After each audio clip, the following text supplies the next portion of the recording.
Welcome back. And Managing Director of Republic Bank, Farid Anta, says one of the surest ways to reduce interest drastically is to look at reducing high non-performing loans and firmly stabilizing the economy. There's more in this report. The Managing Director of the bank's proposal is coming at a time that President Akufo-Addo wants measures instituted to reduce interest rates to a single digit. But the MD argues that dealing with some of these issues, like high inflation rate, stabilizing the economy and non-performing loans, can greatly help with the situation. And over time, you can't do it too drastically, because as I indicate, one sector of the economy might gain, but another sector loses.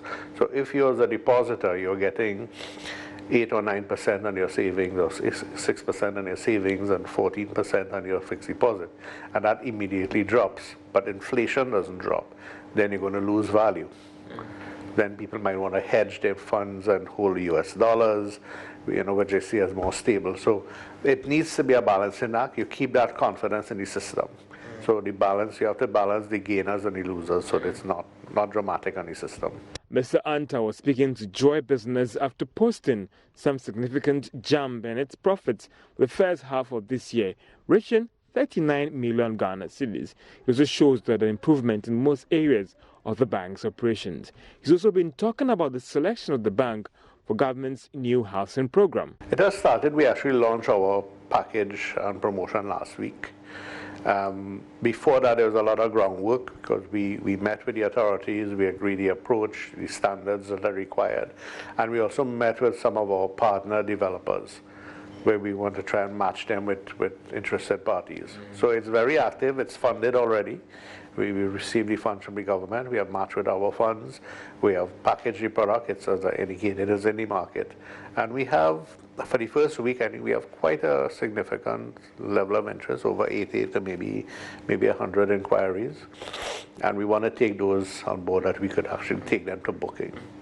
So are you providing the financing at a very subsidized rate, or what role are you actually playing in this? Well, the role, and we are very proud to be part of the 3 or 4 banks. I know initially it was mentioned 4 banks, but I believe 3 so far have been in the program. So we're very proud to be part of that. And it has a lot to do, again, I think, with the HFC legacy. So you did slip and say HFC rather than Republic, but it's an important part of our history. And I believe that is what has gotten us into this program with the government. We are providing the financing at a subsidized rate, but it's because the government has put forward 50% of the funds, and we match 50%. So where we would normally be about 24% in the market, our package is at 11.9. Other competitors are just around that area, 12%. So it's a 50% reduction for the borrowing customer. So it's really a great incentive to get into home ownership. So I'll be getting about, if I should come to Republic Bank, I should be getting about 11% or 10% for the mortgage rate? 11.9 right now. Some would say that is quite still high if it's being subsidized. Well, the normal rate is 24%. So in this market, it's not a bad rate. In other markets we operate, it will be considered high, but again, it's a question of the cost of funds. And for you, does it mean that now the door is open for people to come and take the facility? All right, now financial and banking consultant Dr. Richard Ituain has criticized the finance minister's request to spend an extra 6.3 billion Ghana cedis for the second half of 2019. Now, although Parliament has approved the funds requested by Ken Ofori-Atta during the presentation of the 2019 media review and supplementary budget, he says the economy will pay dearly for that. He was speaking on the business edition of PM Express on JoyNews. I would have thought that financial discipline, he should have stayed, at least stay within what originally he presented. It looks to me that it's too aggressive. The reason why I'm saying that, none of the targets set in the first half was achieved. So I'm wondering what informed decision has he gotten that he's changed that to grow it further than. So I would have advised him to have stayed within what he had earlier and see if we can achieve the taxes to be able to come near the difference between the expenditure and the policy that he's setting around. Now we have lost $500 million, multiplied by whatever rate. It means we've lost about $1.5 billion of revenue. Why is he talking about it now and he never talked about it the last time? Is it negligence or what? I thought that the take and pay, if immediately you came into power, that should have been the first review you should have done. Well, on his part, CEO of Private Enterprise Federation, PEF, Nana Osei-Bonsu, has lamented government's failure to establish an asset recovery institution to deal with non-performing loans within the banking sector. He disclosed that his outfit made the recommendation before the current administration took over and says formation of such an institution will ensure banks are not burdened with bad loans. Mr. Bonsu says currently Nigeria has a similar structure to deal with bad debts in the financial sector. His comments come on the back of a rising cost of the financial sector cleanup. Private Enterprise Federation hosted the president-elect to tell us what he has for the future for the private sector. In that report that I actually read in behalf of the industry, we told the government, we asked and requested the president to set up an asset recovery institution to take away all these bulging portfolio of non-performing loans from the banking system, clean them up and leave them lean to do their business. We offered that because we knew what was happening. But that has not happened. Now, later on down the road, we bring different receivers. Do they have the capacity? Were they part of the system? The auditors, the accountants, and all. These are part of the same group that are being asked to be the receivers for this institution. So we haven't done what needs to be done. Because we had a pre-notice that the things in the system were not working right. And there are ways that asset recovery is not a new thing. Setting aside, buying down the non-performing loans to maybe minuscule amount, 10% discounted or 20%, it can be done. And we asked that. I can bring that documentation, I can publish it, that we asked the president-elect, this is what you can do to clean up the system. That didn't happen. Until now, it's too late. But the efforts in the banking system are in the right direction, no two ways about that. But the other part of the financial sector is what needs to be done. Because unless we do that, we just cut our nose to spite our face, do the banking, and then they let the savings and loans and the asset managers hemorrhage to a point where people's businesses will collapse. Now, the Minister of Tourism, Barbara Otinjesi, has assured tourists that roads leading to key tourist sites in the country will be constructed and upgraded as part of initiatives to push the sector to the second foreign exchange earner. According to her, this will impact positively on the sector. Now, her assurance follows an announcement by the Minister of Finance, Ken Ofori-Atta, that government will fix all deplorable roads across the country. The road network that he touched on, several roads are going to be done. And for me, this is important because in the tourism industry, if the industry is going to thrive, it also depends on the roads. Because if the roads to the various sites are in a deplorable state, it doesn't attract people to visit the sites. So a good road network will impact the tourist numbers to our sites, and through that will generate more foreign exchange. Currently, foreign exchange earnings from tourism is about the fourth for the country. But if we take certain critical actions, we can improve on this to even get to the second position. And for me, it's interesting that so many roads are going to be done, especially as a member of parliament for Prisia-Huni Valley. Western region town roads were touched on under the Sino Hydro, and I know that the Prisia town roads is one of the roads that are going to be done in the Western region under the phase 1. So I'm excited about that. You're watching Business Live. Now, the General Agricultural Workers Union is proposing to government to increase cocoa prices to compensate for the ills of child labor in cocoa production. According to the Cocoa Barometer Report 2018, Ghana and Ivory Coast alone have 2.1 million children working on various cocoa farms. Now, the report attributes the trend to poverty, increased cocoa production, and a lack of schools and other infrastructure. Deputy General Secretary of GAU, Andrew Stego, wants alternative livelihood initiatives enhanced to improve financial capacity of farmers. Nanaya Ojima has been explaining interventions for reducing child labor. About 70% of the worst forms of child labor occurs in agriculture. A government effort to increase agriculture to drive industrialization is expected to come with its own social challenges, including child labor. Mr. Tego proposes creation of child labor-free zones to address the challenge. One of them, in addressing the child labor in cocoa, we could start with the methodology of creating child labor-free zones, where cocoa extension agents, who are also the agronomic and field school teachers, also add child labor to the curriculum.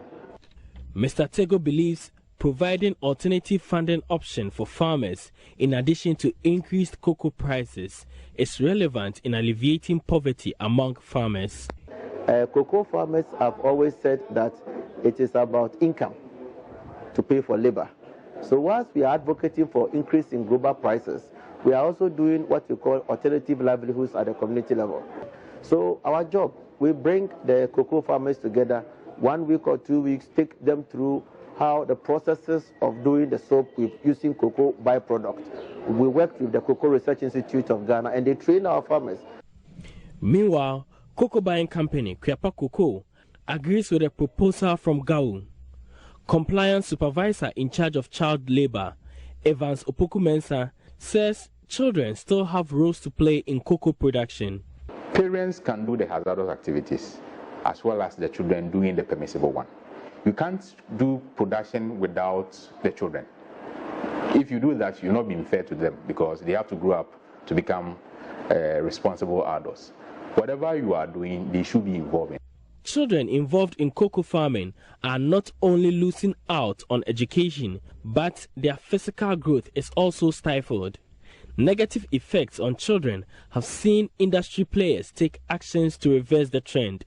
Mr. Mensah explains some interventions by Kweapa Cocoa Company. Also, after the education and trainings, there are audits. We do internal audits to ensure that we follow up on the trainings we've conducted.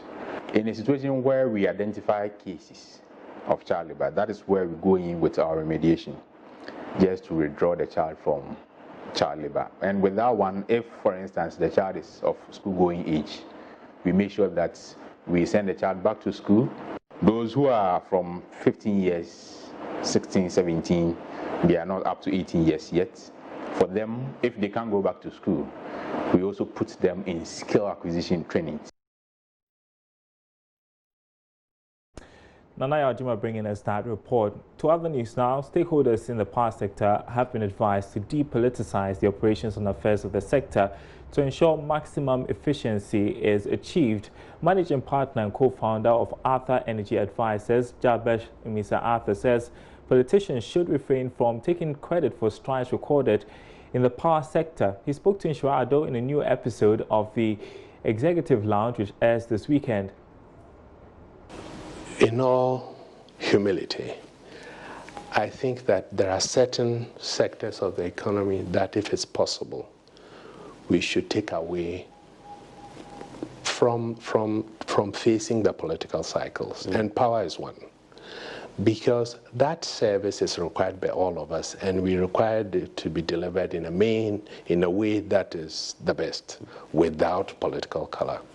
And those institutions should be taken out of the political realm. And as I've said, there's a reason why those institutions and their leadership should not be short-term. I think that when a leader is appointed for those institutions, he should be looking at 8 years, 10 years at least. Because then he has a reason. When we were at VRA, you always knew that if I don't take the actions I'm supposed to take today, the problem will come in 4 years and I'll still be here to face it and I'll have a big problem. So you do the work that is required that far ahead. But if I know that in 4 years I'm gone, it will be somebody else's problem. Then we don't have such an inbuilt incentive to address it and do it with them. So that is what I think, that as a country, we must begin to understand that some of these institutions, it's best if we took it out of the political realm and let them function to deliver the service to all of us, devoid of political color.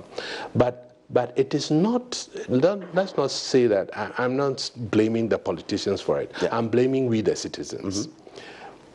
When we put pressure on the people we have elected to intervene in a situation, it's difficult for them not to. So if we are blaming them, I think that, for instance, if there's power shortage, we should be willing as citizens to hold the managers of those institutions responsible, not government. Because the moment you go to government, then the minister is compelled to intervene. And later, he'll be accused of interference. But if we had held the leadership of the institutions responsible and left the minister alone to defend this, then we will be getting somewhere. But I think that as a country, we must, a good number of us must come to the same conclusion in order for us to exert the effort to get that change to happen. But we must stop blaming government, and we must stop blaming ministers for certain things. And they must also stop trying to take credit for certain things that happen with these institutions. Because if you go and take credit for it, then when the problem comes, they will blame you for it as well. So the effort to set up, the decision to set up the independent regulators, PURC, that was the move to separate government from it. But I don't think we have achieved that because the citizens still hold the government responsible for power supply. So the minister goes to intervene. All right, so don't miss the Executive Lounge this Saturday at 6 p.m. on JoyNews, 9:30 p.m. on Sunday. Let's turn to other stories. Finance Minister Ken Ofori-Atta has maintained the revised revenue target for this year is achievable. This follows concerns that government could struggle to hit the 58 billion revenue target despite fresh tax measures in the mid-year review. Jodri Afe has more. Fiscal data from the Finance Ministry shows that government should have mobilized 26.9 billion Ghana cedis in taxes and grant from January to June this year. However, it has gotten about 23 billion Ghana cedis for the first 5 months of this year. Now, holding all the variables constant, or let's say all other things being equal, by December, government could end the year with a total revenue of 45.4 billion Ghana cedis. Now, this should mean that there will be a shortfall of 13.4 billion Ghana cedis to reach that target of 58.8 billion Ghana cedis. So unless things change with respect to the compliance measures and all the desired results, like monitoring improves, then they could end the year with another revenue shortfall. The situation has also been complicated by the fact that some extrapolations carried out shows that with these new measures, government will still not get the required revenue to hit that 58 billion Ghana cedis target. But the finance minister disagrees. We'll watch our expenditure really closely so that we stick within the 4.5 that we've now given out. With your revenue measures approved, so are you optimistic that we'll end up improving the situation come the end of the year? I think so. I mean, because clearly GRA has not met its targets, but has always had close to 20% increase each year.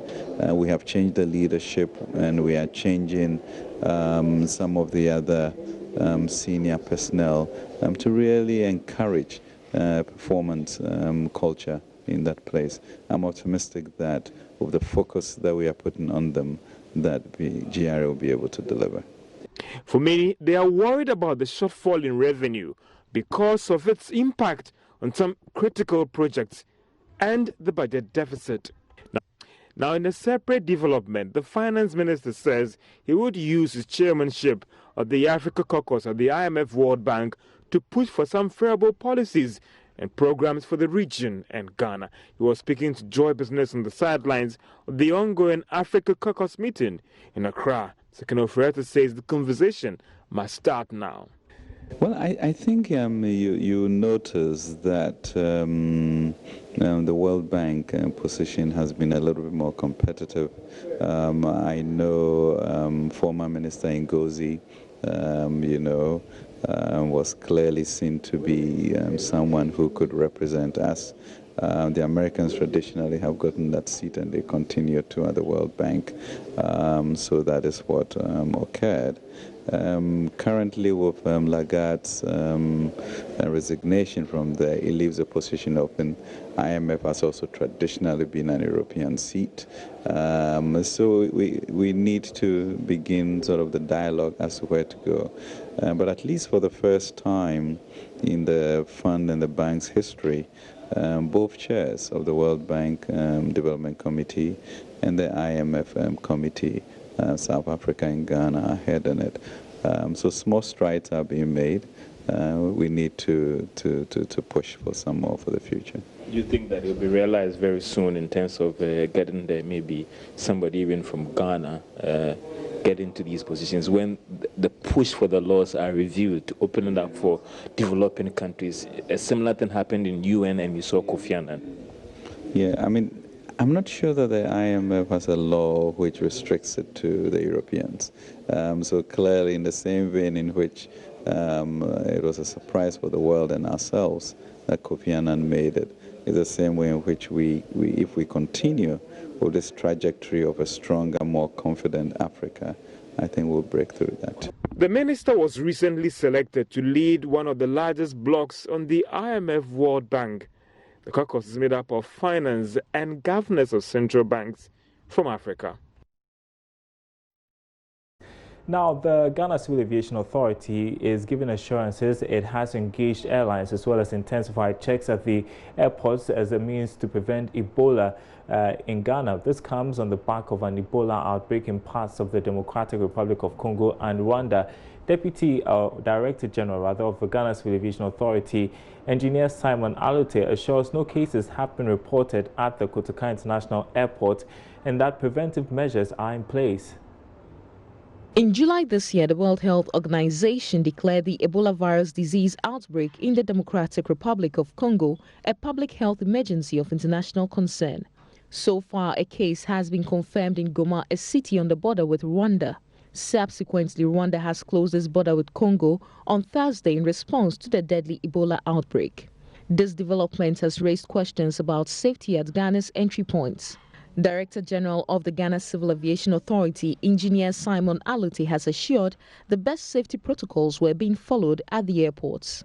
So we have been very, very proactive to engage the airlines which operate to these endemic regions like Kenya Airways, Rwanda, and we've had a series of meetings with them for us to have the profile or the manifest of passengers connecting from these endemic regions, and on arrival at KIA they are profiled a bit more intensely.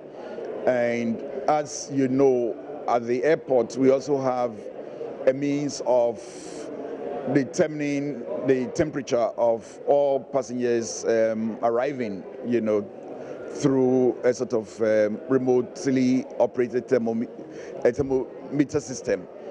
And this has helped us a lot. There's an isolation unit within Terminal 3 so that anybody found or suspected to have the disease will be isolated. So far, there have been no incidents of anybody with Ebola coming to Ghana in recent times.